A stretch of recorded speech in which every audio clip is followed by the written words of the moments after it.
We will be testing the new KAT-Coder-V2.5-Dev APEX GGUF.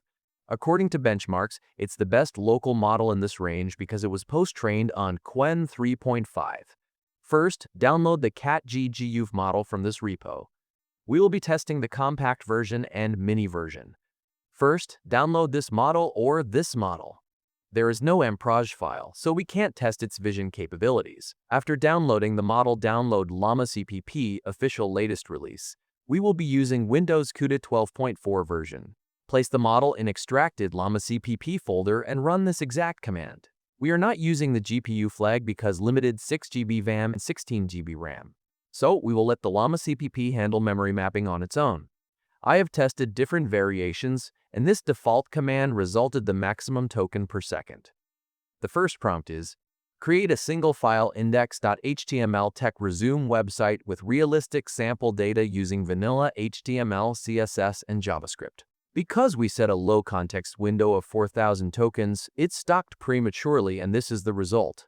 Throughout the testing, I have used 4,000 tokens context, so most of the time many scripts stopped prematurely, but I have removed the bad tests, and for the HTML files, I just ended the tags on my own, so I have only included tests where it pretty much one shot of the code. Its token per second is amazing at 38 despite being a 35 billion model, and Llama 4 26 billion tokens per second was around 30.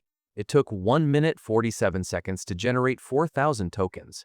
This is the page it made. It looks okay. Next prompt was create a single file index.html Patreon style website template using vanilla HTML, CSS, and JavaScript. This is the code it generated. I have noticed that it spends almost no time in thinking when the requirement is straightforward. It jumps directly on writing the code, which is great. Because it stopped prematurely, this is the result it looks. It would have been great if I gave it longer context window so it could have completed the page. Next prompt is create a modern tech resume website with realistic sample data in a single index.html file using Tailwind CSS. And the output is phenomenal. It didn't hallucinate any Tailwind syntax and looks like model was heavily trained on the front-end code. Because output was stopped prematurely, JavaScript functions are not implemented and it stopped just after featured projects. Next prompt is, create a single file index.html website using Tailwind CSS that showcases various HTML tags alongside their styled appearances. This is the coded generator, which again stopped prematurely. And the speed is still great. This is the result, and this is looking very good. This model is production ready for the front-end code. It natively understands the aesthetic, which I don't need to define on my own. It assumes that I want dark website with sleek modern look. This model is perfect for writing front-end code. So let's move on to testing Python code. Next prompt is write 2 runnable Python files, a server powered by Uvicorn and a socket client that communicates with it. It completed the full script in only 1,800 tokens at 38 tokens per second in 51 seconds. I launched the server and client's terminal and web GUI, and the messaging is working perfectly. All clients are receiving the messages from other clients in every window. Next prompt is write a Python script using pill that takes an input image, applies smooth rounded corners to it, and saves the result as a PNG.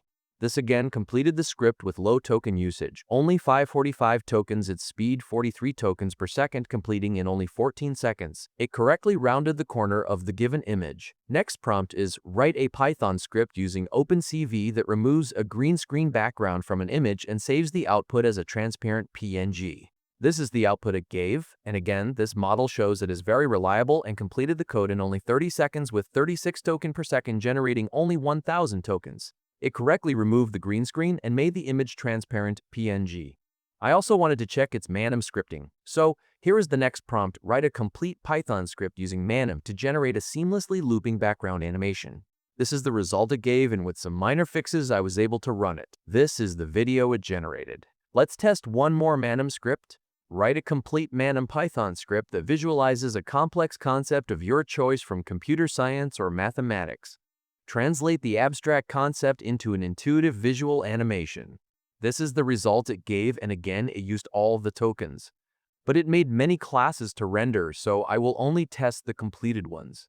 The Fibonacci video looks fine, but text are overlapping and I don't understand how it conveys that sin waves are actually making the square wave because there are no equations along with animation. The other classes were having too many problems, so I want to test those.